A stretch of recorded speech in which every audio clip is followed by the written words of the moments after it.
Hello again, everybody, and welcome to the Canes.com Postgame Show. Frazzled here. Headset working right. Wow, man, what a finish to the Canes Virginia game today, and what a heart-wrenching 3.5 hours of football that we saw today by the Miami Hurricanes in Virginia. Of course, as is typical of the way the season has gone, Bruce Warner, nothing went according to plan at all. But the Canes were due for some breaks. Yep. And they got them at the end, and they were able to pull out a victory to go back to 4-4 on the season. We want to hear everybody's opinions on the show today. The show is sponsored by Caneswear, your number one shop for Canes gear. And I imagine that Caneswear will be booming now this week for Florida State Week. Yeah.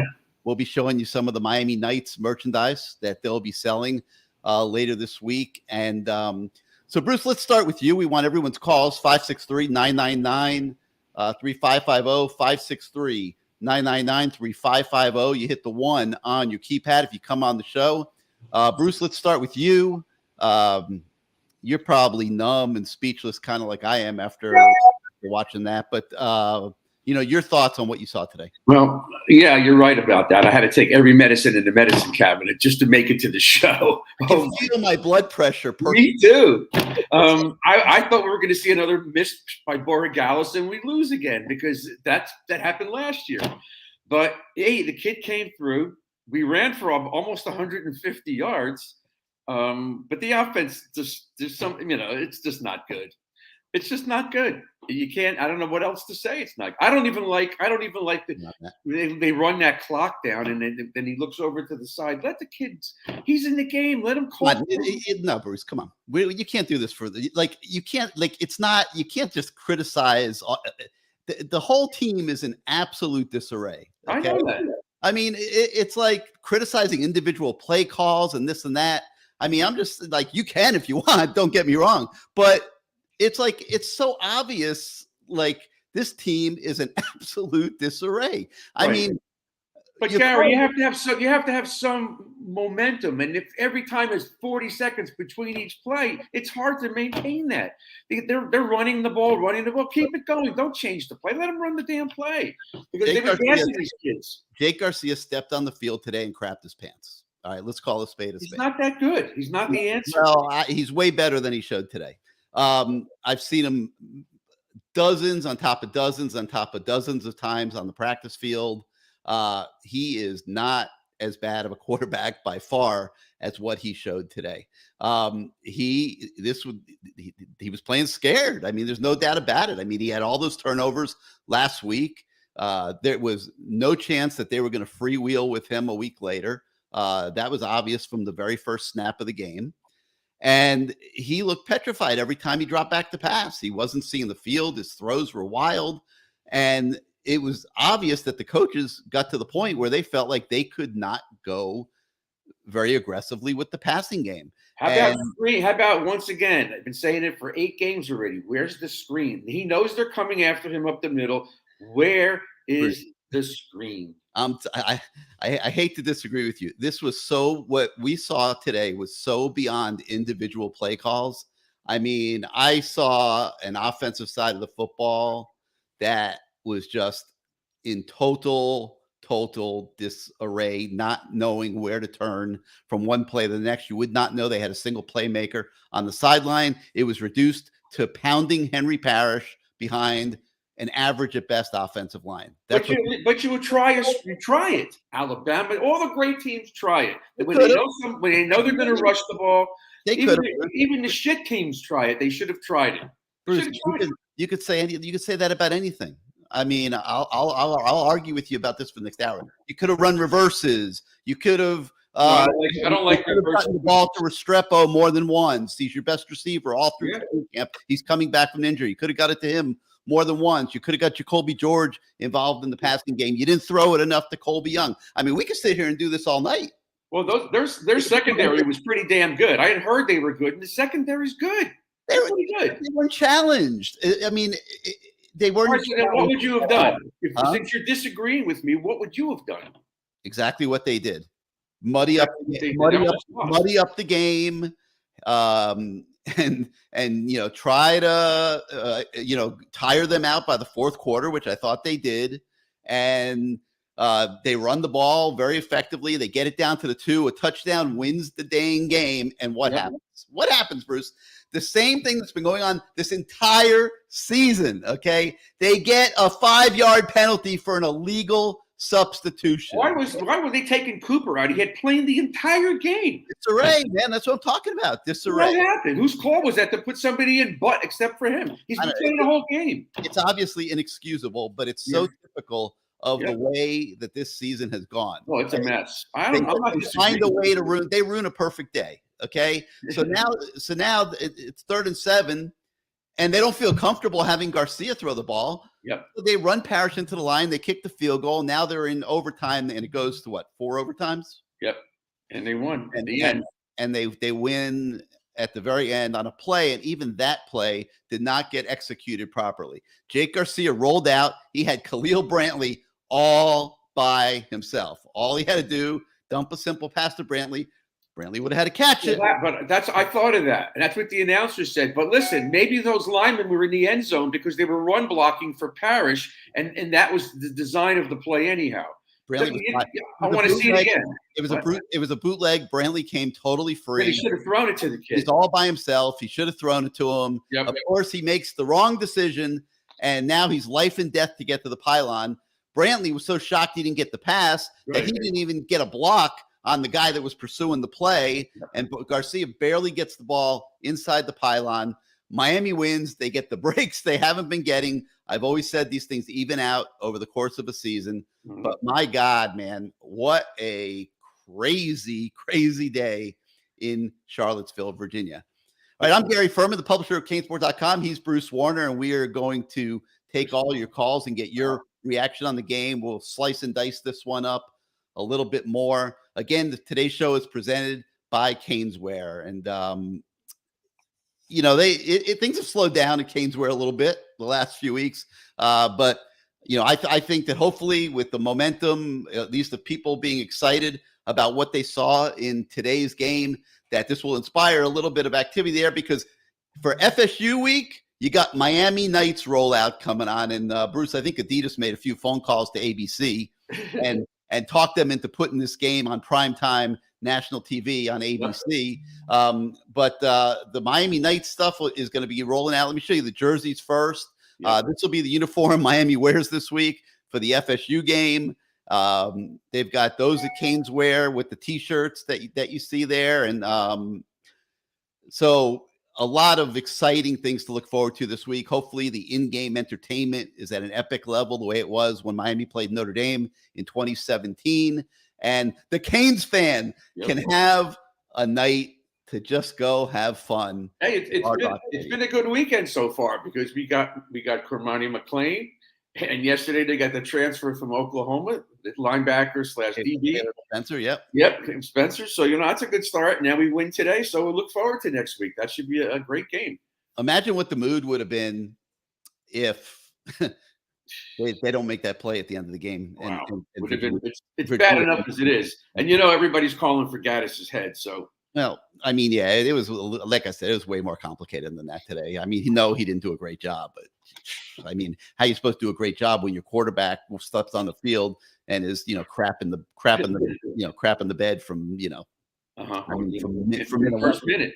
He was so nervous out there. It was obvious, and he wasn't seeing anything, and he was throwing late and wild. And listen, they found he threw that one swing pass. I think it was to Parish, like 150 miles an hour, almost took his head off.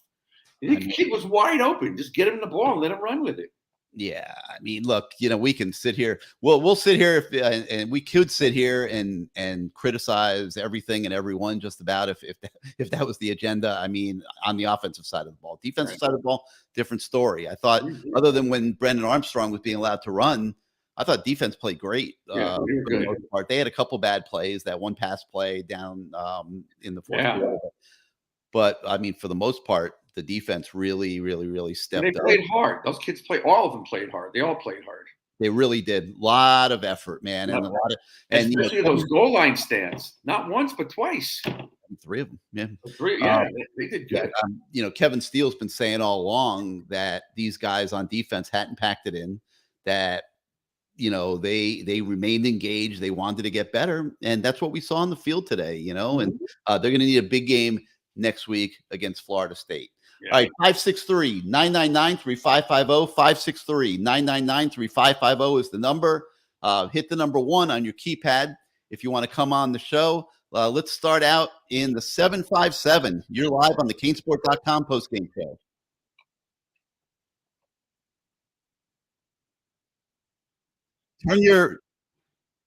Turn your volume down. Yes, sir. Yep. Yep.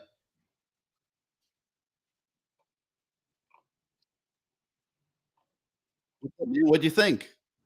I mean, I don't hear 'em.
Okay, man. Thank you. Thank you so much for calling in. I got let me check something here. Bruce, were you able to hear that at the end? Not a word. I'm trying to figure out what The the beginning, the middle, or the end, I didn't hear. And a lot of people saying they can't hear. yeah, I'm seeing that. I'm trying to figure out why. Geez, we've had so many issues with the system. I don't understand what the headache is. But all right, Bruce, while I try to figure that out. So the game starts out and it's back and forth, and you got Ja'Cory Brown coming in um to try to just bring something different to the table. But I thought it was just a little effective, but it's getting to the point where for me it's a little gimmicky now. I mean, they tried one pass with him. You saw what happened. He threw it right into the ground. He is not ready to be a college quarterback as a passer. I've been saying that the whole season long. And yeah, the offense is just totally running uphill the Yeah. entire day, and you know it was tough to watch sometimes. No argument, and I know that emotions are high, and but the key to me was that they hung in there and hung in there defensively. They didn't get down because of the struggles of the offense, Mhm. and they were able to make plays when the ball got inside the 5-yard line, and it ended up working in the end. Yeah, and I'm glad they won. Obviously, and the defense really kept us in the game. I just couldn't believe the offense, though. They couldn't do anything for a long. Both teams struggled inside the 5. Forget the red zone, and it was critical that they didn't score either. They kept this game 0-0. Then we finally took the lead. We couldn't put them away. We just could not move the ball enough to get a touchdown and take the lead and put these guys away. They were in the game the whole time, and then they were ahead, and then we had to catch up. So not a pretty sight at all. And I don't know. I don't have any of the answers, I guess, but it's just tough to watch. kind of reminded me of being in the Orange Bowl for the last game against Virginia, when everything we did offensively didn't work. Nothing worked till at the last play of the game. They put the wide receiver in as the quarterback. What was his name? You know what I'm talking about. And he ran and he got sacked, and 48-0. We just walked out of there with our heads down. That was terrible. And I thought we were heading that way again too, because we couldn't score. But I don't know. They didn't really use the middle of the field either, Gary. They really didn't. A couple of times they tried, but they were scared. The way that Jake was playing made them have to go into a total shell offensively. Let me. I hope I just solved the sound issue we were having on the calls, and that we'll be able to have everybody hearing that audio. Let me try it one more time here.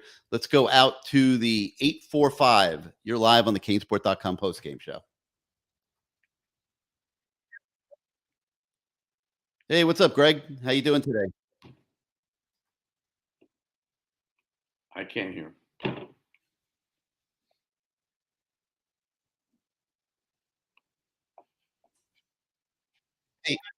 Hey, Greg. Greg, do me a favor. There's a sound issue going on that I'm trying to figure out. Nobody's hearing you, so I'm going to put you back on hold, and we'll try again in a minute. Okay? Yeah, sorry about that.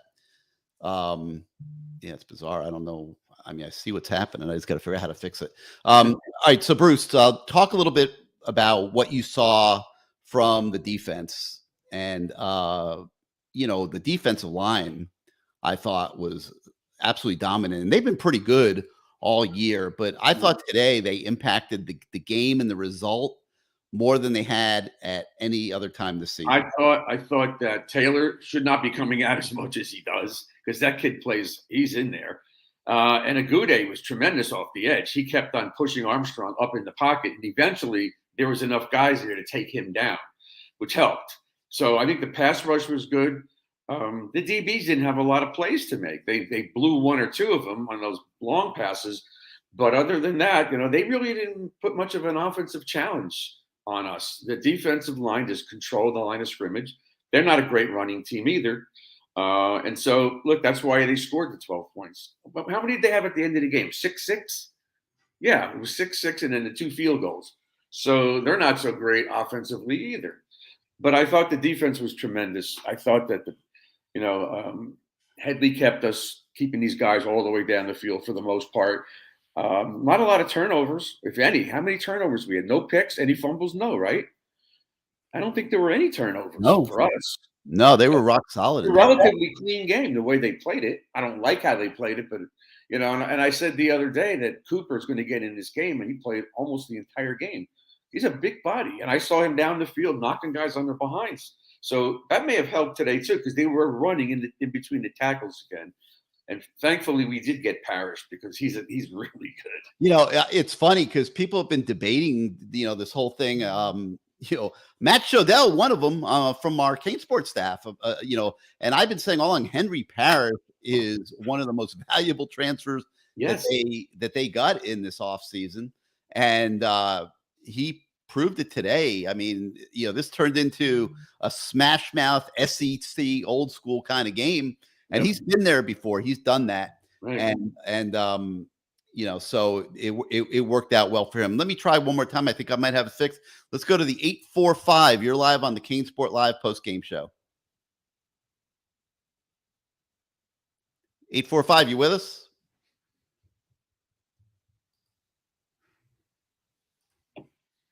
Okay, let me try. Greg got mad at us? Yeah, I don't know. Let's go to the 302. You're live on the Canesport.com.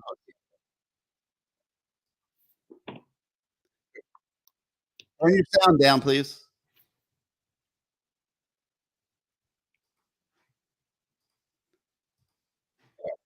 All right, Bruce, we might end up doing this ourselves because I was hearing his sound, but he wasn't coming on the air. So I'll keep trying to figure it out. But Gators are looking good. 21-0 Georgia. Really? They're getting trounced. Yes. Wow. 12 and a half minutes ago in the second quarter, it's 21-0 already, Georgia. So wow. And now, and add that to they didn't get Cremani. These guys are real. I got calls in 2 seconds from the Gator friends of mine screaming and yelling and blaming it on Ruiz. No, he didn't really want to go there. He kept it to himself. He didn't want to go there. He didn't want to go to Alabama. He wanted to go to Miami. So make your excuses, and I don't really care. All right, so you just mentioned John Ruiz, so let's go there for a second. Huge recruiting weekend, getting Cormani McClain, and now winning this game just adds momentum to that, obviously. And you know, the way NIL works is players can't sign contracts till they arrive on campus, but obviously Cormani McClain knows that if he comes to Miami, even if he'd gone to Florida or whatever, he's getting a big NIL deal. He's going to make a lot of NIL money. Yeah. And obviously Life Wallet and John Ruiz is in the forefront of that for Miami. And I think a big thing, this is now the third time that they've wrestled a kid away from Florida. I think a big thing in this NIL that's going on right now, Bruce, is that the kids know they're going to get paid if they're coming here because everybody has been getting paid. And there's a little bit of a fear at some of these other schools about that, I believe. I don't know if it's fear. I know it's anger. I don't know if it's fear, but it's definitely anger, Gary. and again, he didn't go to Alabama either. He could have gone to Bama. No, everybody thought he was going to Florida. So I watched some of those prognosticators after the announcement, and some of them are Miami guys, and they're like, man, where did this come from? Everybody's picking Florida, but in his reasons he wants to come here. He felt comfortable here. Fine. And I guess there's other guys on the way too. Maybe I don't know what's going to happen with the.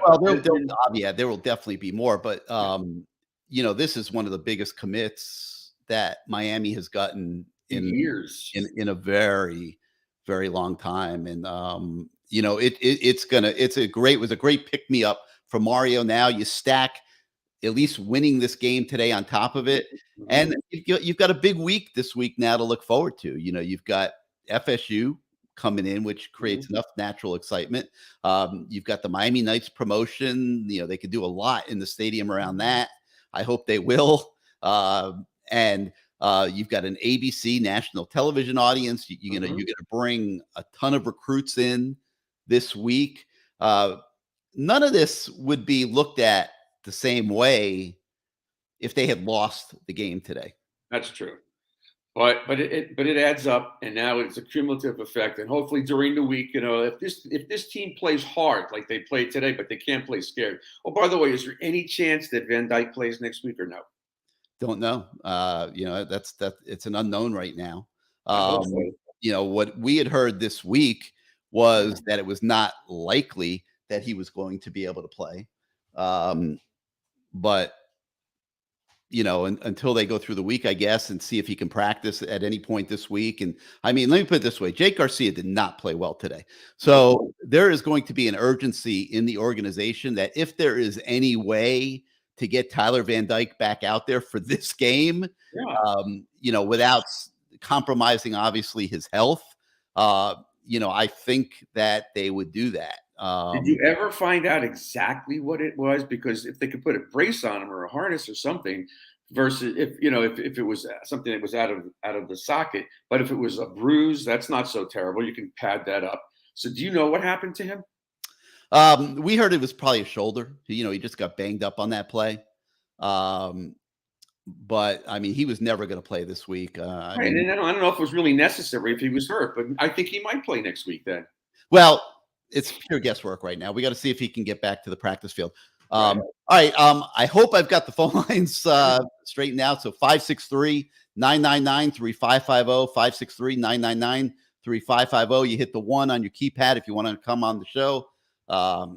Apologies for that haywire situation, but I'm hoping I can get it fixed. Otherwise, you know, Bruce and I'll just wrap this thing up and as best we can. All right, so let's talk a little bit about some of the specifics, and let me start with the final drive. And they begin the final drive of regulation. They begin at their 45-yard line, good field position, and with that kind of field position, you're thinking, hey, we can open it up and we can, you know, go for it really here. But that was not what the coaches were thinking in that moment. Instead, it was a heavy dose of Henry Parish, pounding the ball down the field. And then when they got down there, you saw a little bit of Lucius Stanley when Parish got tired, and then they get to where they're inside the 5-yard line, and now it's a couple running plays failed, and it's 3rd and goal, ball on the 2. And like I said at the top of the show, you almost are waiting for something crazy, something to happen, man. It's like, what's going to happen now? It's we've seen it over and over and over again this entire season, and in this case, they're changing personnel on the offensive line. Why? I don't know, man. Why? They had these guys gasping for air. All they had to do was just run it 2 more times. They probably would have done it. I don't understand that, obviously, and do you know who they put in when they took Cooper out? Who could have been? He didn't play the whole game. Yeah, I can't explain it. I mean, but they get caught with an illegal substitution penalty, sets them back 5 yards, and now they're going for a field goal. Mario was not going to risk that. He wasn't going to put it in Jake's hands. If Tyler Van Dyke was back there, I bet you they throw it and try to score. Would have. Yes, they probably would have. There's no doubt. But the way Garcia was playing, as spooked and scared as he clearly was throughout the game, the smart thing to do, and it ended up working out, was kick the field goal and go into overtime, which is what they did. Let me take a minute here. Let me see if we can get Greg, because I'm hoping we're working. Greg, are you with us? Greg, can you hear us? Oh, great. So now that's gone haywire. One step forward, one step back, Bruce. I'm telling you, I'm ready to take this whole system. You tell me I can't do it, huh? No, you know what? No, it's not that. It's like we got this new system for these shows this year, and like 50% of the time at least, something goes haywire, and once you start the show and sitting here trying to troubleshoot it, it's crazy. I'll throw out some stats though, Gary. Miami only had 22 yards of penalties. Five penalties for 22 yards. No late hits, no personal fouls, no targeting. Virginia 5 for 45 in the penalties. Time of possession 32-42 for us, 27-18 for them. We had better time of possession. Jake was 15. Well, he was 15 for 31 because Jacoury was 0 for 1 for 125 yards. Wow, that's just not good. And they ran the ball pretty well. They had 147 yards on the ground, which 150, everybody says Miami should win. So they did win. It was an ugly game. Thank God it was Virginia and nobody else. They can't do this next week, that's for sure.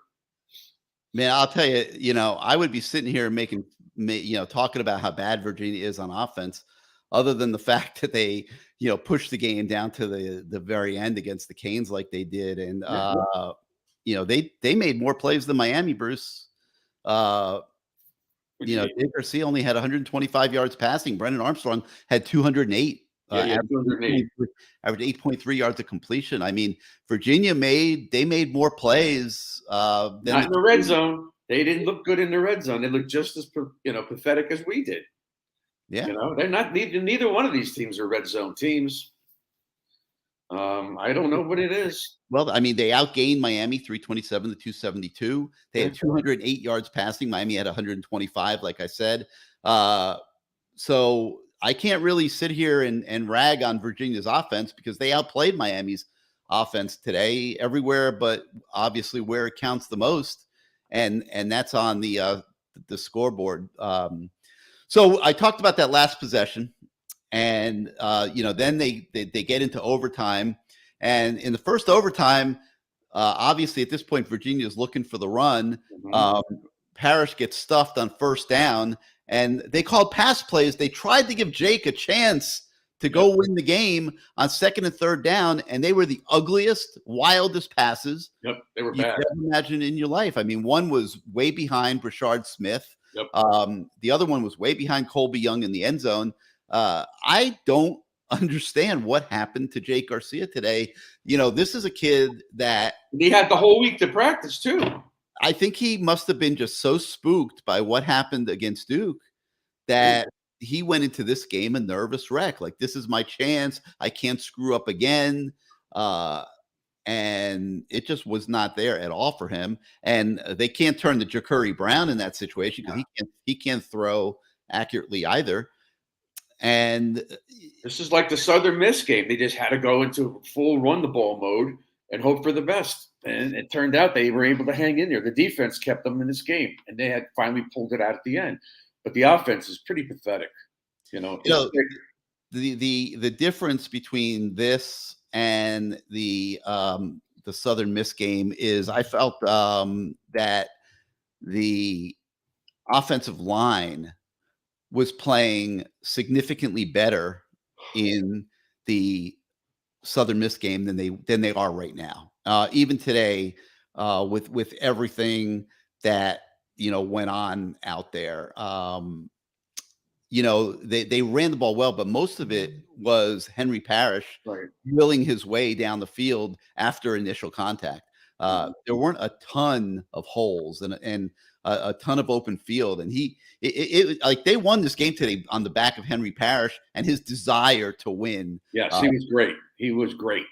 Yeah, but they did pound them. They pounded A&M's defense. They ran up and down the field on them, and then the bottom dropped out. Since then, there's no fire. Although I think maybe in the fourth quarter we had some fire, and in the overtimes the offensive line did as well as you could do, knowing that we're not going to throw the ball.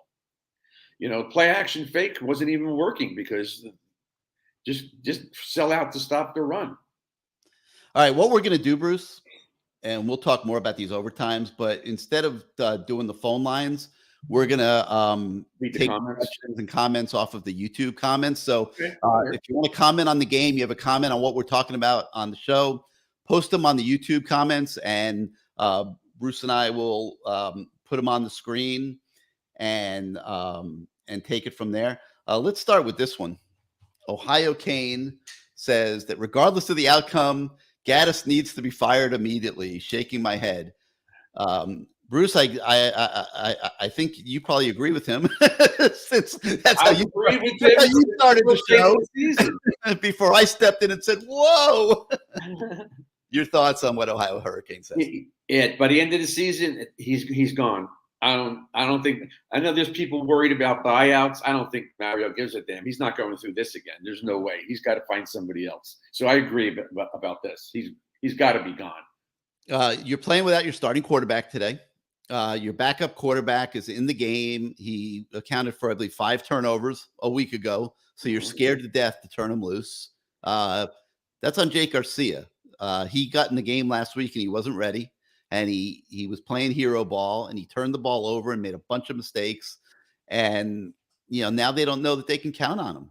And, it puts Josh Gaddis in a horrible position. I'm not defending him. I'm not saying he should be back or not be back. I'm just saying that as an offensive coordinator, when you're playing with your backup who played horribly last week, and now you have to game plan around him and hope that you can keep those turnovers from happening this week. And then, he also shows up clearly playing very scared, not seeing the field the way he normally would. I'm watching him in the pocket. He's not making his progressions the way he usually does. He's not feeling pressure the way he usually does and working the pocket. He usually is pretty good at getting outside when there's pressure. He wasn't doing any of those things today. So I get the frustration of Ohio Kane, who follows up by saying that he's glad he got the win, but Gaddis was just awful. Listen, Gary, I got the screen stuff when we had Steve Walsh on a few weeks ago. He agreed with me. He threw a million screens. We talked about Melvin not wanting to block. So you got to throw screens until they stop it. That's what you have to do. I don't care. Maybe. Doesn't matter what you say. I'm telling you, I'm right. You got to. No, listen. I'm not saying you're wrong. I'm just saying it's beyond. It was. I'm not saying that's the end of the game. We win with screens, but you got to throw it. You got to stop these guys from coming after the quarterback, and that's one of the ways you do it. Bama does it all the time. When they feel that heat.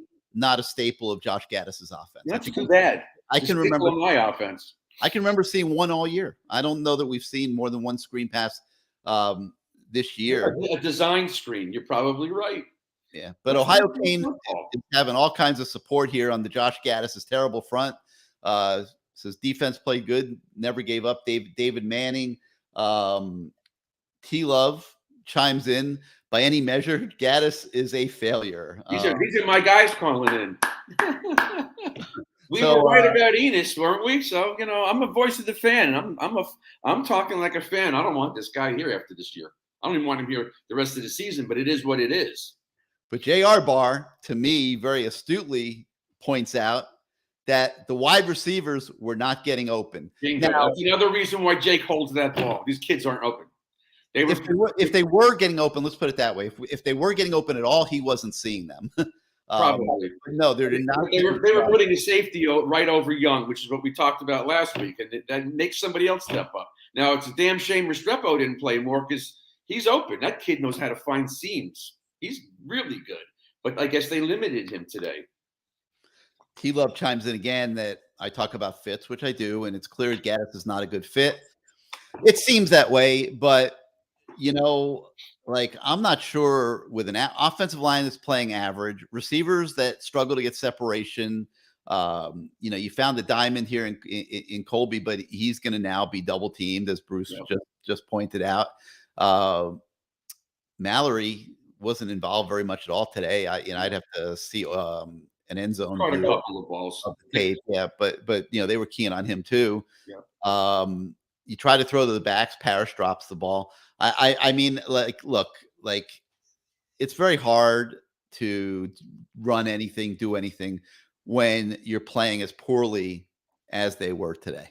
I mean, let's be honest. But Gary, they ran for 147 against a team that knew they were going to run the ball. That's not so terrible. No, then why wouldn't play action work? I don't understand. Or screens. You don't have to throw bombs every time, which I know he's good at, but he missed a guy that was open. Although you got to be able to hit some plays in the passing game, otherwise you're in that kind of game. You're in a 3-3, 6-3, 6-6 kind of game. 904 Hurricane, on one hand, says enjoy the ugly win. Okay. What are those Z's for? He was sleeping? Yeah, I guess he fell asleep during the game. He's not feeling good about the FSU game. Who is? Not me. And I'll tell you, man, before today, I was feeling okay about the FSU game. I was feeling like, the Canes on the Saturday night, prime time in that stadium, with the fan base hopefully behind them, the Miami Knights excitement, could rally the troops and play a big game. And defensively, I think they have a chance to be able to do that. I think obviously FSU's offense is better than Virginia's, and they're going to have to play. In some ways, they're going to have to play even better than they did today. But I was feeling like the defense might be able to do it. After seeing how poorly the offense was played today, I don't know, man. I'm certainly not as optimistic as I was, but I do hope it's a great week for everybody, man. It's like, I care about this fan base more than anything right now. And there was so much excitement, Bruce, coming into the season, and everybody was so stoked. And the whole thing has just been ripped away from everybody because of the way the team has played, because of the way they've given games away and lost games. And, I want to see everybody out there tailgating on Saturday afternoon. The FSU Miami tailgates are absolutely epic. Some of the most incredible scenes that you will ever see. And so I hope the Canes fan shows up and tailgates all afternoon and has the type of good time that everybody likes to have during the football season, and doesn't let this whole thing just, totally destroy that aspect of everybody's lives. Well, the one thing we have in our back pocket, or so it seems so far, is all those recruits and more to come. That's the one thing that, the Gator fans were screaming at me last night, Miami stinks. Oh, that may be true. They're 4-4, just like the Gators are going to be 4-4. But I hope Van Dyke plays. That would help. I don't want to see him get hurt again, but I want him to play. And if the offensive line blocks like they did today, we have a shot. We have good special teams. I want to stay in. The longer we stay in this game, I'm sure they're going to be running that clock down to 2 seconds to shorten that game.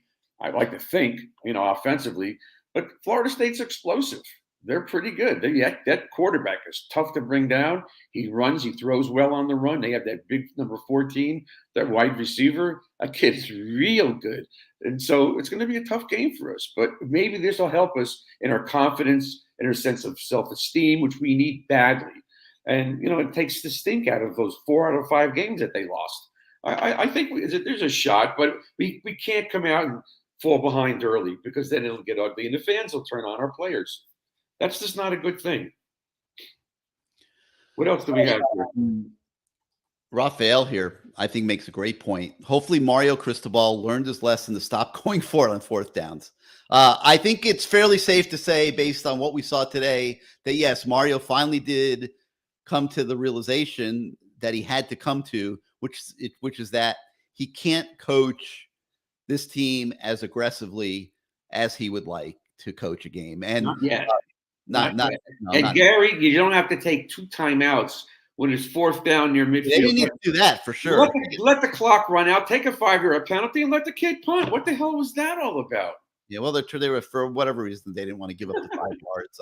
I don't know. It wouldn't change it. Yeah, I agree. They didn't need to do it. But the one thing that was clear was on those 4th down situations near midfield against North Carolina and Duke, he went for those. Yeah. And that played a big part of those games turning against Miami. Yeah. And, shame on a certain Miami Herald writer that at the beginning of the season took Mario to task for being too conservative. I don't know if that impacted Mario at all. I don't know if he even saw it. Right. But it did create a mindset, because people do see things and talk about them and stuff, and that was totally wrong. Was he like that in Oregon? Was he a conservative guy? Mario believes in going for it on 4th down. He really does. But sometimes you got to play field position when you don't have a team that is going to respond well if you don't make it.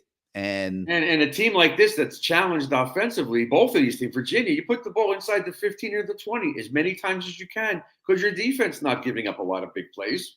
Not going to get – well, they got burned, but still, they got to play the percentages. I think he learned his lesson. J.R. Barr is he's in overdrive here on his keyboard. And he says opposing defenses look like the 85 Bears. They certainly did today. But there was another feel-good part of this game today that T-Love points out, Bruce. Yeah. Borregales redeeming himself after choking last year. Happy for that kid. Let me tell you something. There were a couple of those that barely made it through. Yes, that is true. Like that one that he had to kick across at the tight angle. They hit the goalpost and it went in, so they got a lucky one too. Right? Yeah.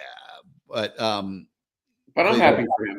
But I'm happy for him that it worked out this time, because it would have been horrible, obviously, for Andres Borregales if one of those kicks had missed today. So I like this one. Ryan McKenzie. Good win, but please shut up about Garcia. You got a long way to go. Yep, that's what I was getting to right now. A few weeks ago, we're sitting on all of our shows. Yeah. We're having this huge debate. Okay, should Jake Garcia replace Tyler Van Dyke? And even like Matt Shodell on my team, like he thought that Jake should get a chance to play a whole game, and I'm sitting there saying no, Tyler's the quarterback. There is clear separation. You don't jerk them around like that, in and out. And Mario stuck by his guns, and Gaddis stuck by their guns, and Tyler Van Dyke remained the starting quarterback. And Tyler started playing better, and he got his act together. And I feel bad for Jake, because Jake's a better quarterback than what he's showing. I think all this has kind of gotten to his head a little bit. First, the over getting caught up in the opportunity maybe in the game last week, and trying to play hero ball, then being shaken by all the turnovers that he was a part of. And then, obviously today having to correct that and be the starter, the moment to me was clearly too big for him. And I'm stunned. I think that after those 2 touchdowns last week, that he got them in the lead again, 21-17, and our defense didn't hold them. They went right down the field, like 400 plays. and they scored, and then it snowballed. I think if we would have stopped them, he got the ball back. He had a lot of confidence at that point in time. Then after that, it got shaken. But he was confident after those two plays, those two passes that he threw for touchdowns. I thought he was confident. Now, obviously, you get hit like he got hit and throwing those picks. You want to, and I'm sure he got drilled in his head. Don't throw the ball like that. Don't throw the ball like that. So he becomes gun shy. That's obvious. But he can't be like that next week if he plays, because we'll get smoked. Yeah. So Rob Zawiski says his nerves are shot from watching the game.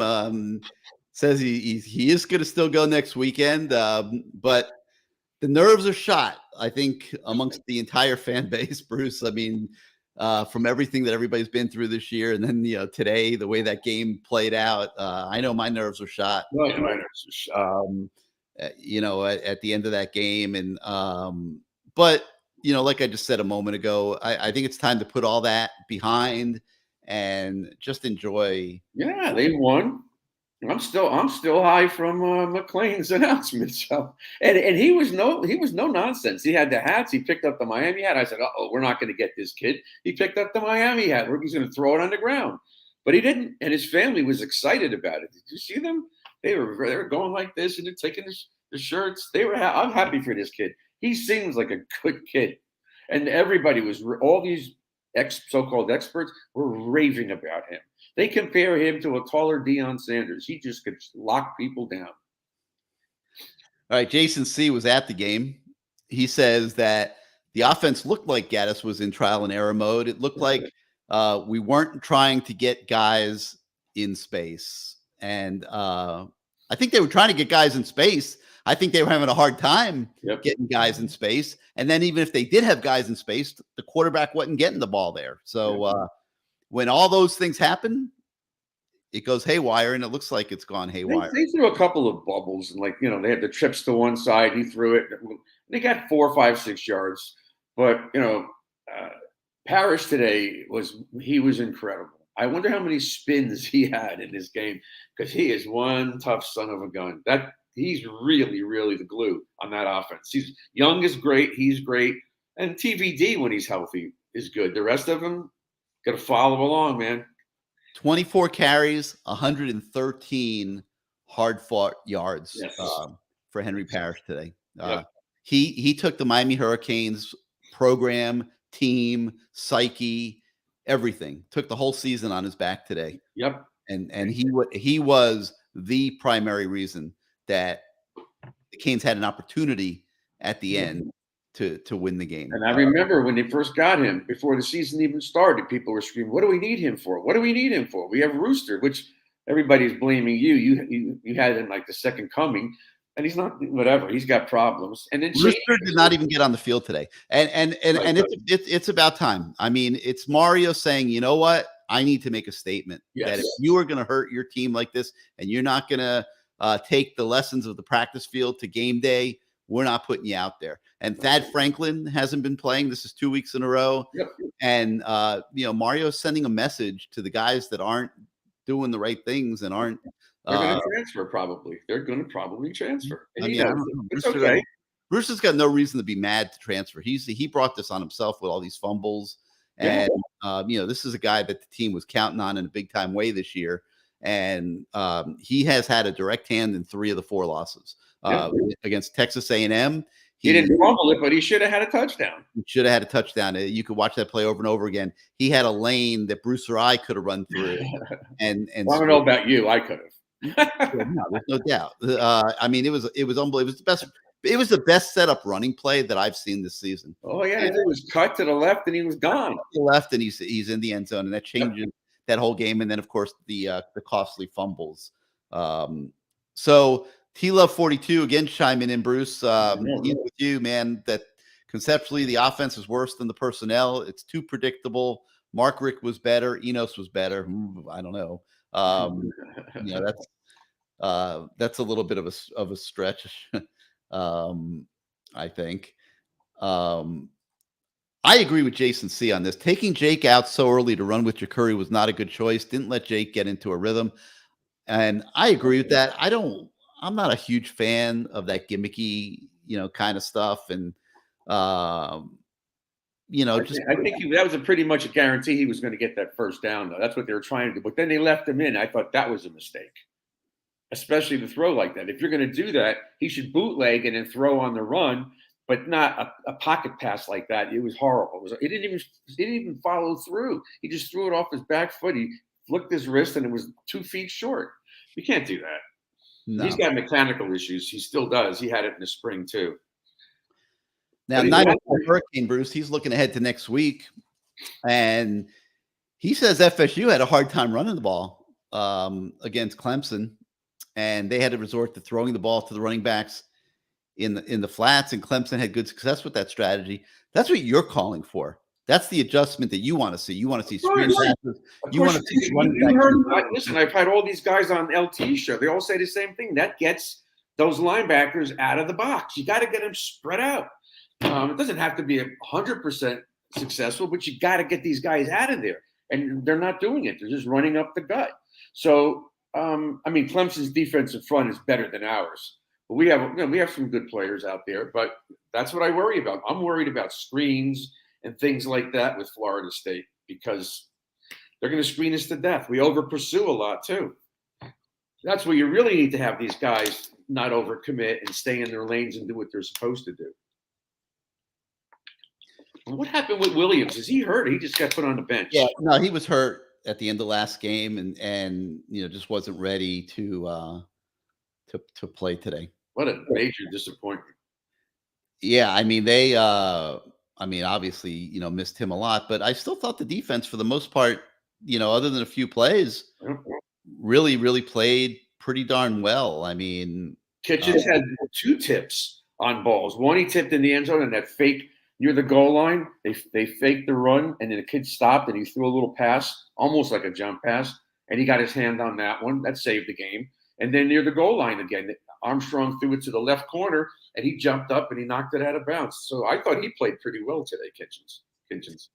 Rocky McMillan says there's no trust between Mario and Gaddis and the offensive side of the ball.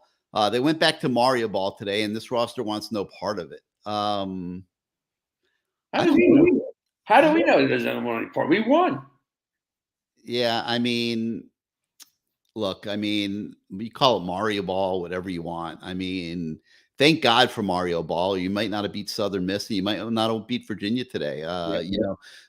There are times, and Mario knows this, where you have to be able to physically win the football game. And especially when your personnel is at the level that Miami's is at right now, they had something to turn to today because of the physicality that was instilled in this team and this offensive line, as challenged as they are sometimes, from the first day of spring practice last year, last April, and last March and April. And it won them a ball game today. It won them the Southern Miss game earlier this year when Southern Miss was taking away Miami's passing game with all those coverages that Miami had never seen before. And Miami made the adjustment in the second half and just ran the ball. Yeah. We could have beaten A&M too. Could have, would have, should have. We had a lot of drops. We had that muff punt, but that was a well fought. They ran the ball for 171 yards, something like that. Yeah, we looked pretty good in that game, but we just the red zone. It's been the Achilles heel for this team. All 8 games so far, the red zone for the most part. I don't remember ever seeing it this bad for this long of a period of time. Tila 42 says the Miami offense is better than the new AV system that came for phone calls. I'll challenge that because our phone system is at least batting 500. I every time I think it's working right. I'm sorry, guys. I really apologize. I don't know. We didn't have time to test it today because we started very quickly after the game, and I'm hearing it fine. I got to figure out why it's not getting out. I hear it fine too on the air. Yeah. Well, you're hearing our sound fine. I hear ours. I'm talking about callers. When the callers are talking, for some reason, it's not getting like I'm hearing it, but it's not getting into the show. So we'll go back to the drawing board there. Hopefully, and get that fixed by Tuesday night, or else we'll have to go back to audio only on all these call-in shows. We're trying to do them this way, and it's better this way. But we added an extra layer of technology to it that's little bit of an issue so far this year, but maybe by the end of the season, Yeah, maybe or after the season's over. it worked fine. It's funny. We worked fine Tuesday night on Kane Sport Live. This is an interesting topic right here. M. Cromick says Frank Ponce can't get a free pass. Quarterback play, not good most of the year. And you know what? I mean, I like Frank Ponce. I don't know that he is very experienced at this level. Like he was the OC at App State and did a decent job there. Mario knows him obviously very well. They've coached together in the past. But the problems at quarterback, not just today, have definitely been an issue this season. Yep. And I don't know internally what the thought is on that. Why? I'd have to start asking a lot of questions, and I'm not sure right now is the time to do that. But I look at Kevin Smith and the running backs haven't been up to snuff, really. I mean, Parish has done great in a few games, but Rooster's having just a horrible year. But then again, he got Stanley ready to contribute very quickly. So, it's hard to kind of go after these individual position coaches and certainly Frank Ponce. We don't know what's going on in there every single day. I think a lot of these guys, Gary, are upset, and I'm looking at it. These guys still staring at one receiver for the most part, and that's got to change. The pocket presence doesn't look too great. Although with that offensive line, it's hard to really analyze what's going on. But some of the things these guys are doing, they're throwing off the wrong foot, back foot. That needs to be corrected. But Van Dyke turned his season around, and unfortunately, he got hurt. I don't know if anybody else is ready to step in and do this. I don't know about Rashada next year. I'm hoping that I'm pretty sure he's coming back. I mean, where's he going to go? He can't go to the NFL draft now. He missed the game. He's bad for a couple of games. He's got to come back. But I will say this, and Matt and I talked about this week. I wouldn't assume anything at the quarterback position. I wouldn't assume that any of these guys are coming back. If Josh Gaddis is back, does Tyler Van Dyke want to go another year in that offense when he's playing for NFL money? I'm assuming he's going to be gone. I don't think Mario's going to like this another year. I don't think it. So I think he's going to be back. I wouldn't assume anything. I really wouldn't. Well, I'm making that assumption. I have the right. No, of course. But I wouldn't assume because he might be back. I mean, who knows? He has a 3-year contract at $1.5 to $2 million a year. Bruce, are they going to be able to call you on the phone and say, "Hey, man, we need $3 million to buy out Josh Gaddis"? Not $3 million, but okay. Well, he's got a couple years left on his contract. I believe he signed a 3-year contract when he came here. Okay, well, $3 million it's not worth $3 million to have this guy back. Give him the $3 million and let him walk. That's what I would. Who's writing the check? We'll find somebody. They're already trying to build a building for $150 million. You've already got all these constituents putting up money for NIL, millions and millions and millions of dollars. Who's going to write a $3 million check to buy out a coordinator? So I wouldn't assume anything. Okay, Gaddis is going to try to get a head coaching job, obviously, but he may not get one. Okay. So then if Van Dyke leaves and then Garcia leaves, then what do you got? What do you have? You have a coach because you don't want to buy him out. And you got no quarterback. You got Jaden Rashada coming in. He's a and you probably are going in the transfer portal to get a quarterback. So listen, we don't know what's going to happen yet. But the one thing that I would start in Miami if he was the offensive coordinator, I'd stay the hell where I was if I could. I mean, you have different quarterbacks around the country, and this is a perfect example that look for new destinations and it works out for them. I mean, you can't. I don't know that you can assume that either, that nobody would come play for Josh Gaddis. But seriously, I wouldn't take anything for granted at the quarterback position where it stands today.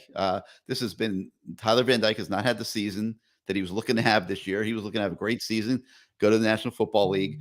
Jake Garcia, you could see, has evolved into a total disaster. I think he's going, but I don't think Van Dyke is going. That's just my gut. I think if Gaddis is back, it's 50-50 on Van Dyke. Oh, yeah, I agree with that. I think everybody is going to come after Van Dyke. If he could be enticed to go into the portal, he's going to have incredible value, and he would command a lot of money on the NIL market. And if Gaddis is back, I think it's 50-50 that Van Dyke. Well, you know who he listens to, and that person or that group of people are going to get him out of here and take the money. That's what they're going to do. You know that. We're not mentioning names. That's true. Mention names. He's got an agent already. He's represented by the Rosenhaus agency. And yeah, I mean, they may say, "Hey, Tyler, you might want to consider a different offense. You got to have a big year next year. If you're going to maximize your dollars and your draft position, you came into this year projected as a first-round draft pick, and now you're not a first-round draft pick anymore. We got to get you back in the first round." So, I'm not trying to be doom and gloom here. I'm just, with everybody listening right now, I'm just being real, and I'm saying that this thing can go a lot of different directions here. But I think if Gaddis leaves, I think it's a damn good chance he stays. Why would he leave? He knows the receivers. He knows everybody. The linemen. He's got all these great players coming in. Why would he leave? I wouldn't leave. I would agree, except now he's got to learn yet another offense. Now, he would have to learn that, obviously, if he leaves, unless he went to somewhere like SMU and played with Rhett Lashley. But I'm not sure SMU is a big enough stage for Tyler Van Dyke at this point of his career. I could see Curry Brown ending up at SMU. Yeah, I could see that. I mean, the one thing that's pretty obvious to me, and people are going to get mad at me and yell at me like they did when I said that I would love to see Ja'Cory Brown take a few reps at receiver and just see what it looks like. You see what the kid's athletic ability is. I mean, that's why I felt like, man, I'd love to see what that looks like. I mean, we are getting to see what it would look like with him as a quasi running back, because they're putting him in to run the ball. But he is not even close as a passer. And you've got two really good passers coming in to the program, and Jaden Rashada and Emory Williams. Yeah. And so I'm not sure Ja'Cory Brown's back next year. And I just think that everything is an open canvas at the quarterback position, and we'll see what happens. But some of it rides on Gaddis. Some of it. Yeah, no argument at all. All right, today's show is presented by Caneswear. Let's hear from our sponsor. Welcome to Caneswear. Family owned and operated since 2010, Caneswear has all latest merchandise for the Miami Hurricanes, Miami Dolphins, Inter Miami Soccer, and more. Come visit us at our store in Davie on University Drive, just south of I-595, or online at Caneswear.com. Caneswear, the spot Miami fans shop.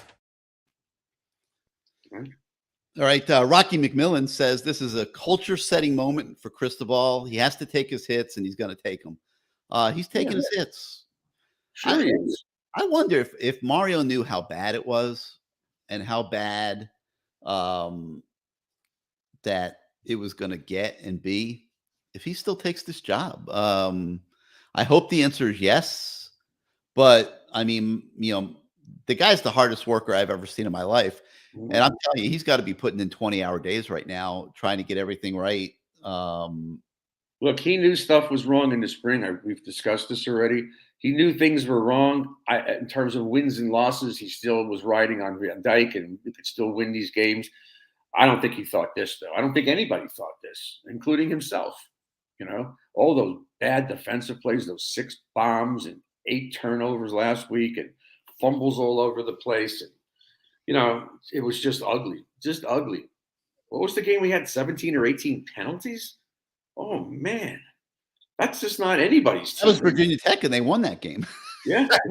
How about that? One with all those penalties. Well, but it's ugly, though. But it's going to get cleaned up. It has to. Maybe not next year. Maybe he's going to have a lot of young kids next year playing a lot of these young recruits. And they can wind up. Who knows who cares about the record? But I know they're on the right path. I know they are with him. We're just going to have to just bite our tongues. That's all. And deal with it and stick with it. RQ says Garcia is not ready to play at this level, but you have to get him in rhythm, like it or not. Yeah. He never got in rhythm today. Nope. But, I mean, you can blame Josh Gaddis. I think you got to blame him at least equally. Maybe they could have made it a little easier for him, but he allowed himself to get way too caught up in the moment and clearly was not right out there. And, so. Well, that first half was ugly. They had chances. They couldn't push it in. They could have been up 10-0, 13-0, 13-3, but it was just an ugly game. And the longer it goes, the more nerve-wracking it is for somebody like that. Doesn't have the experience. Thankfully, they ran the ball down their throat at the end, and they got the field goal, and at the end, they got the touchdown. Or actually, they didn't get a touchdown. They got a 2-point conversion. Well, you would have thought they got a touchdown the way they were. The players were in it. They were jumping up and down. At least that was fun to see. Kyloran, Miami Kane points out multiple games without a touchdown. That is true too. I mean, yes, they are challenged. Yes, they have personnel challenges, but not scoring touchdowns, Bruce, against the level of competition that they're playing. Yep. I mean, no, that is absolutely not good enough. And Jason C says that Mario needs to go after Jason Candle again or Scott Frost. Scott Frost? No way. No? You like Scott Frost? I like him as an offensive coordinator. I don't like him as a head coach. Yeah, well. I like him a little bit better as an offensive coordinator, but who was the other choice you mentioned? Jason Candle, the head coach at Toledo. Oh, we talked to Kevin Beard about that. Yeah. I don't know if he wants to come here. Well, Mario had extensive courtship with him, and it didn't go in that direction. I don't know if he would do it again. It would have to be like, "Hey, Jason, do you want the job?" He's not interviewing. He's not interviewing again for sure. What percent do the Canes have of beating FSU next week? Bruce, what are your thoughts on that? Honestly, 10%. I don't think we're that good. I just don't. I have to be brutally honest. Coach. I mean, they can't run the offense the way they ran it today. I mean, you could. The only reason they I have a client I got to talk to. I'll be back in 2 seconds, Gary. Sorry, I haven't spoken. All right. The reason that they were able to get away with it today, the way they ran offense today, was because Virginia's offense just isn't any good. And, so they could deal with getting into a defensive battle like they did, playing it very close to the vest, try to win with the running game, low scoring affair, the whole thing. I don't see that next week against Florida State, man. I mean, that's not going to work in that game, and they're going to have to open up the offense again, regardless of who the quarterback is. If it's Jake or Tyler, we'll see. But if they try to go into FSU with this exact same type of game plan, I think it's going to be tough for Miami to be in the game in the second half. I really do. So big challenges up ahead for the Canes. Rocky McMillan says we do not have the personnel. Nope, they don't. But I'll throw this out at you, Rock. They do have the personnel for the level of competition they're playing this year. There's not been one game where Miami has been overshadowed coming into the game. Not one, even not Texas A&M. None of these games. North Carolina, Duke. No, not any of them have they been overshadowed from a personnel standpoint. They have been right there in terms of personnel with every team they've played this year. So yes, we do not have the personnel to be a championship team. No argument there. But the personnel to play Virginia, the personnel to play Duke, North Carolina, hell yeah, they have the personnel for those games, Bruce. Yeah, that remains to be seen, Gary, because, you don't have the all-purpose back in Citizen who is incredibly better than these other guys. You don't have Zion Nelson. Parish has 300-yard games. What? Parish has 300-yard games. I know he's good, but he's not. But he would play with this guy, not with Rooster. He wouldn't be he wouldn't even be involved. Rooster. You don't have Restrepo until today, so that hurt. You don't have Zion Nelson, who's the anchor of the offensive line. He's probably not going to play this year. If I was him, I wouldn't play. Sit out. So that's 3 right there. Now you did wind up getting Colby Young, which was a great thing in the portal. But I don't think we have the personnel. This is why we're struggling in every single game. Unless if that's not the answer, then it has to be Gaddis. It can't be one or the other. If we have the personnel, then Gaddis is killing us. We have the person. We don't have the personnel, then it doesn't matter whether it's him or Newt Rockney. It might not matter. But I don't think we don't have personnel. We do have some good personnel. I don't think they're using him properly. It's just what I thought. The screen being one. The quarterback rolling off, dumping it off to the tight end.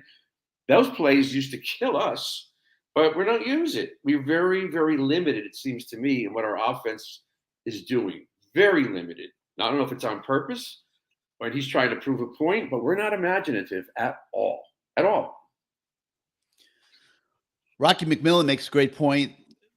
Every time things go wrong, people want to replace coaches. Fire this guy, fire that guy. Do you want a revolving door of coaches right now as you're transitioning to a whole new head coaching hierarchy? You've just remade the entire coaching staff.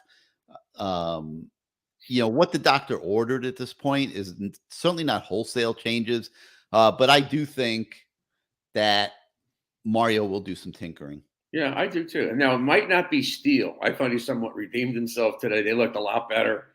They Steele didn't did get a great faked job today. Yeah, they got faked out maybe once or twice when they had the right side flooded with receivers and he threw back to the left.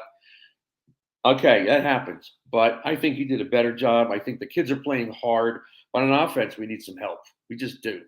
And look, our secondary is not fast. We've been saying it for weeks. They're not fast. Well, look at all the kids they got coming in. Now, there'll be rookies next year. There'll be young kids, all the young guys, but at least they're not slow. Some of these guys Blades has never been a blazer. Even when he was playing high school, he was slow. They got him out of the corner and made him a safety. So I think that the future looks really good, but we got to give it time. But I don't think Gaddis is the answer. That's the one person I'm pointing fingers at. Rudy Castano directs this to me. How do you defend Gaddis? Who the heck's defending Gaddis? I'm not defending Gaddis at all. You don't think so? You sound like you are. Defending Gaddis? Absolutely not. But I do understand that if you're the offensive coordinator and your quarterback is, shitting his pants and, you're playing with one running back basically the entire game and your receivers don't seem to be getting open. And even if they are open, the quarterback's not seeing them. And then when he does release the football, it's not even close to being on target. I don't remember too many on-target passes today. I'll tell you that. And I'll tell you this, if he throws a couple of screens and they're going to stop that pass rush real fast because they don't want to get burned. And that'll make the kid more confident. You don't have to throw bombs to gain confidence. You throw an 8-yard screen, it turns into a 25-yard gain. That kid's confident. And you feel good. He's not helping this offense. That's my point. Flight of the Kingfisher. That's a pretty wild username. Wants to know what happened with James Williams. Williams got hurt at the end of the Duke game last week, and I guess wasn't available today. That's why you didn't see him. But I love this Martin Dube.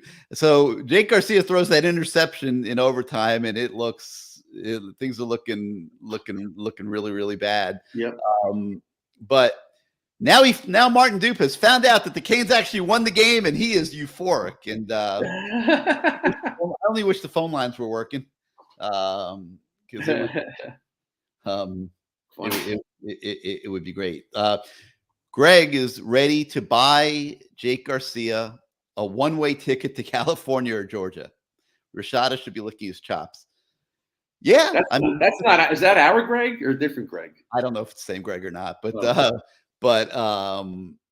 Jake Garcia hurt himself a lot today. Yes, he did. He hurt himself a lot, and I'm really surprised.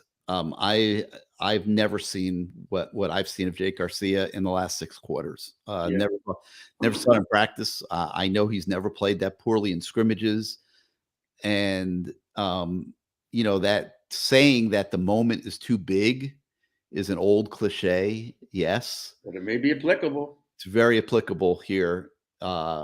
In this situation, and I think RQ's hitting on it in that if TVD doesn't return, that beating FSU is going to be very difficult, even if, as Zach Lesnar says, that the players, coaches, and fans treat the game like Miami Super Bowl, which it is. Yep, it is. It is. It's the whole season. You're either going to be 4-5 or 5-4 and trying to get to a bowl game. If you're 4-5 with 3 games left and you got to win 2 of the 3 just to go to a crappy bowl game, I mean, and you got to play Clemson, which you're probably not going to win. They can beat Georgia Tech, and they can beat Pitt. It's a home game. And sneak into bowl eligibility, which means you're going to be like in the military bowl or something. I don't think they care. They're going to practice 15 times at home.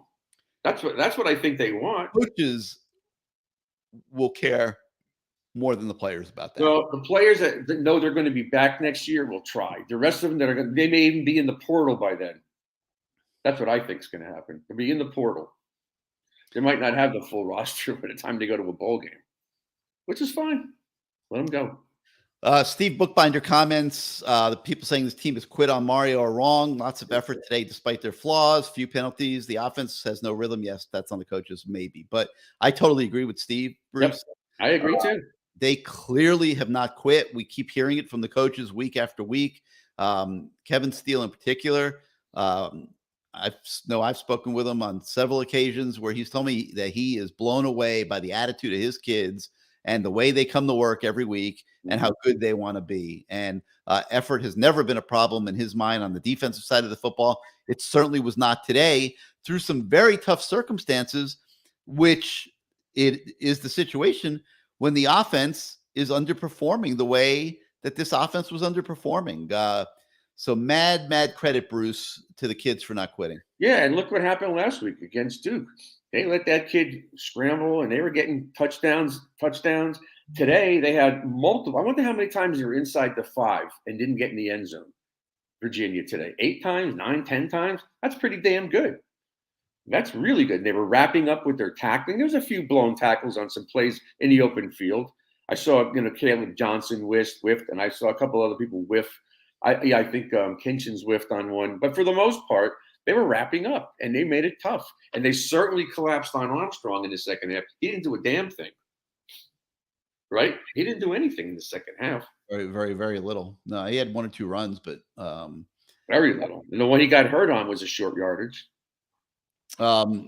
Miami averaging 19 points per game against Power 5. And one of the reasons is this guy, the Rooster, who we've spoken about a little bit today. Does Rooster go to the portal? Listen, I hope not, because Rooster's only got himself to blame. And Rooster can be a productive member of this football team, but he's got to get stronger. He's got to work a lot harder than what he's been working. And he's got to be a little bit more disciplined and focused on just the simple things like how you hold the football, how you carry the football. He cannot be a turnover machine the way that he has been this season. Okay, so then why not use him on the screens? Put him in there. Everybody think he's going to run up the gut and let him catch a screen and run up. That'll give him some confidence. That's what you use these guys for, situationals.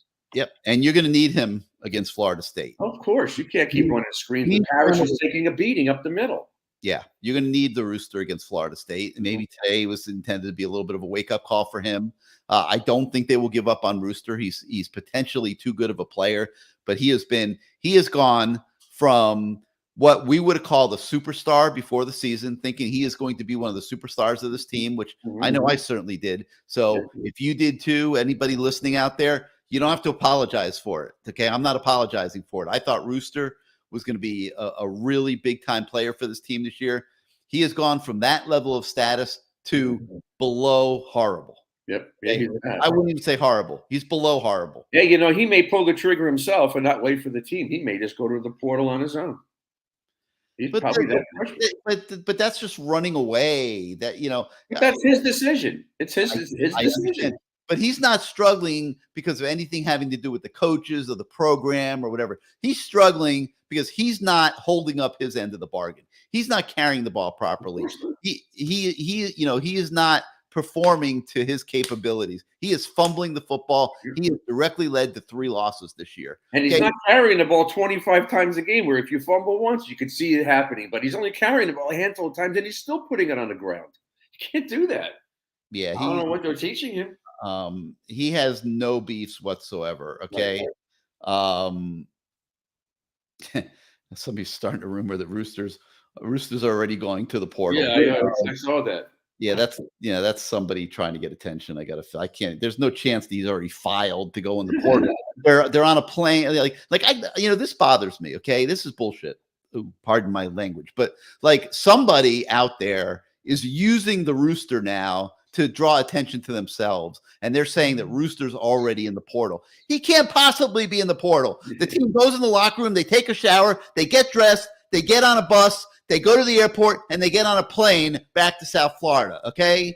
So anybody that's saying that Rooster is already in the portal, hold those people to task. They are using the situation to try to get attention on themselves, and that is wrong. There is no chance that kid Rooster's in the portal.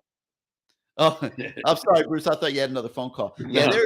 that is nonsense, man. Come on, people got to be more responsible than that. Okay, this is not Yeah, he's a kid. He doesn't kid, deserve and to do it's stuff like not this. a happy situation at all. I'm sure he doesn't feel too good by himself. We don't have to pile on it.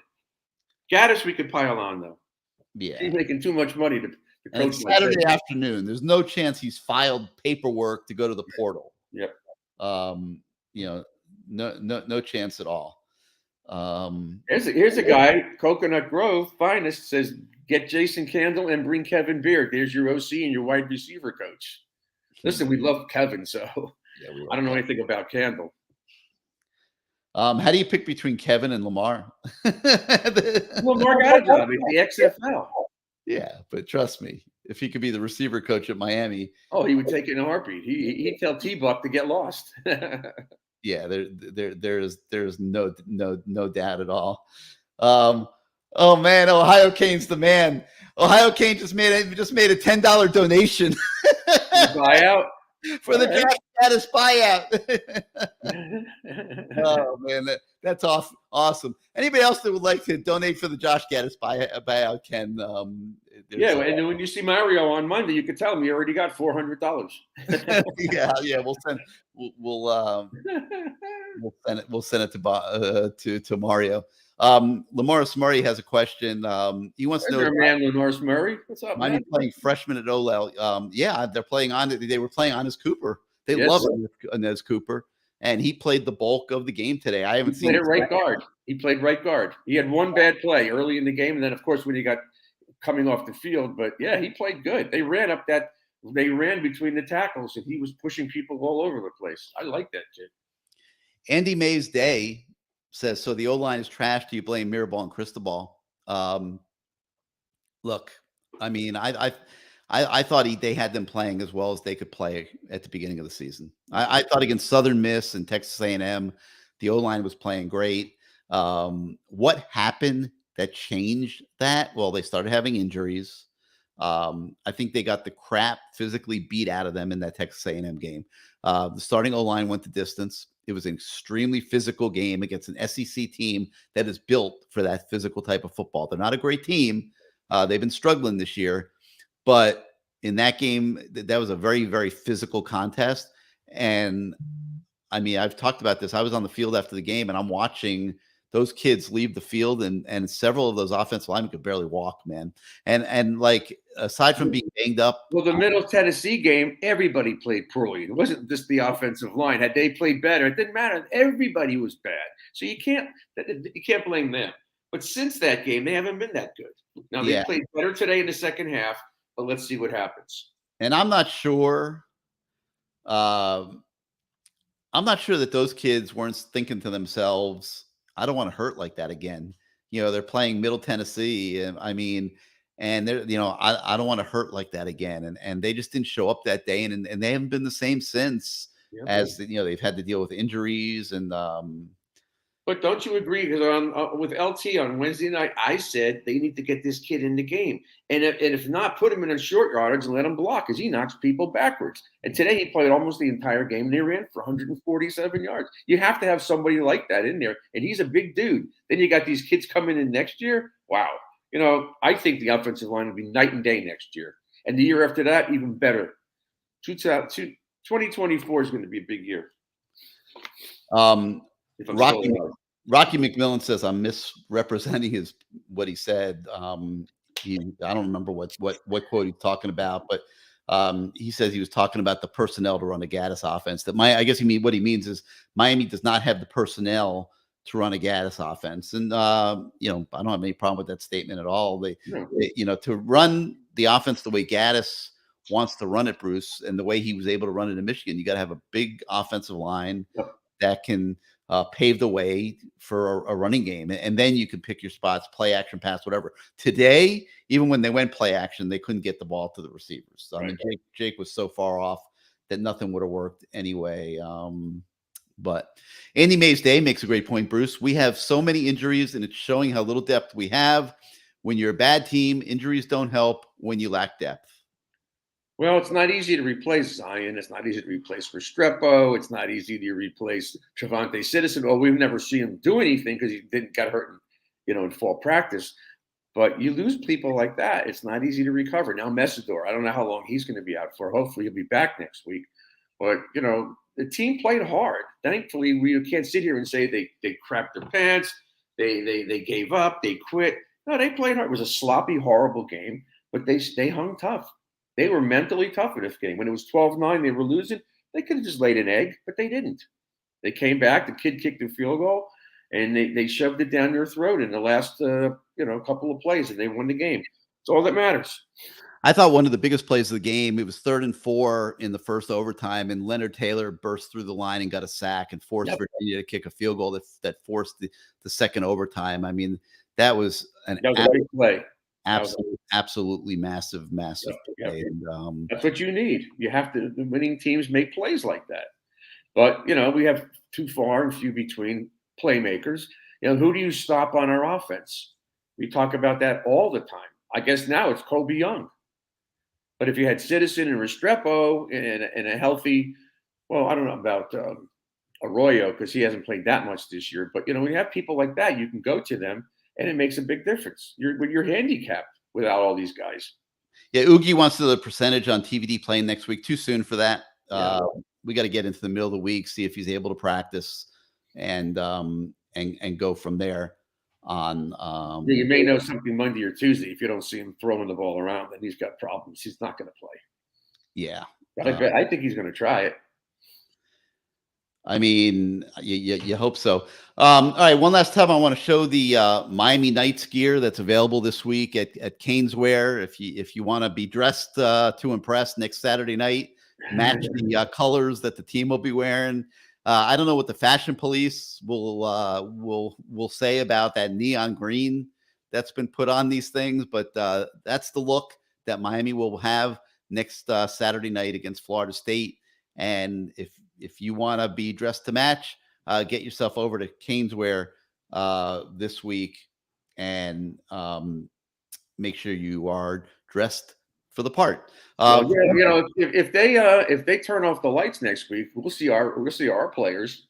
They won't see theirs, but we'll see ours glowing in the dark. I think they will turn off the lights. I got to think they have something already planned. Yeah, I think so too. For Miami Knights, at least I hope they do. Otherwise, it would be kind of silly. Right. All right, let's one more time. Let's hear from Caneswear. Welcome to Caneswear.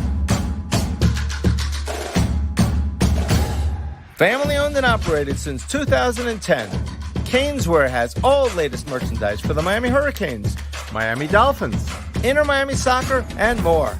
Come visit us at our store in Davie on University Drive, just south of I-595, or online at Caneswear.com. Caneswear, the spot Miami fans shop. All right, Bruce. Well, I mean, I think we've pretty much covered this from every angle. Louis Vidal posted it's an underwhelming design by Adidas. Let's see. If we win this game, they'll do it again next year maybe. But I don't know. We haven't been doing too good with a lot of these crazy outfits lately. And as a parting shot, Oogie wants to know if Mario's going to discuss the lack of production with Josh Gaddis. Yes, that doesn't mean he's going to blame him for it. You could look at this from two different ways, like we've talked about the entire show. You can look at it as the offensive coordinator is an abysmal failure, or you can look at it as everything has gone haywire on the offensive coordinator, and he is simply trying to survive. Well, today they survived. The Canes pulled out, won by 2 points, and they get to move on to Florida State week. So that goes back to the Ponce question, though, because Ponce is the one that's working with the quarterbacks, not Gaddis so much. So I don't know what's going on with that, but this kid looks scared in the second half last week and the whole game today. I don't know what's going on with him.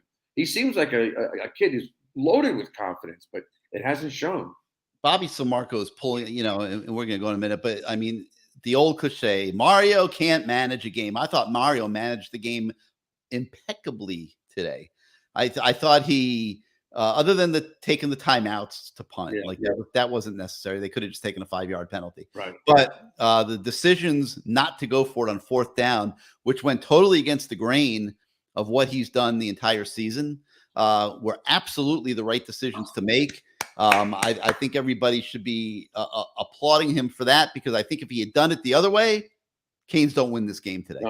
No, they would have turned it over at midfield, or something bad would have happened. Or if they didn't get that 1st down, you don't want to give them midfield position. They were struggling the whole game. Well, why do something like that? Yeah, punt it and let them just let the defense keep doing what they've done the entire game. 4 field goals. How many were in overtime? 2. It was 6-6 at the end of the game. That's, Steele was dialing it up today, and they couldn't get out of their way. Our defensive line was dominating. You don't do things like that. I agree with you, Gary. It's a wise call. I'm still recovering. I'm going to go have dinner in a little while. We want to thank everybody who's for participating in the show tonight. Sorry it wasn't on the phone lines, that we ended up shifting over to the YouTube comments, but it worked out well. I think we covered pretty much every subject. We'll be back, I guess, Monday with Good Morning Cane Sport. We'll break down everything we saw this weekend some more.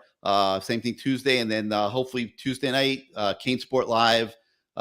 We can get the dang phone system yet again. So for Bruce Warner, I'm Gary Ferman. Thank you so much for joining us today on the CaneSport.com post-game show. It's a victory, everybody. Yep. The Canes. We're 4-4, baby. We're 4-4. We'll see you Bring next on the Knowles, baby. Bring on the Knowles. It'll be a shootout.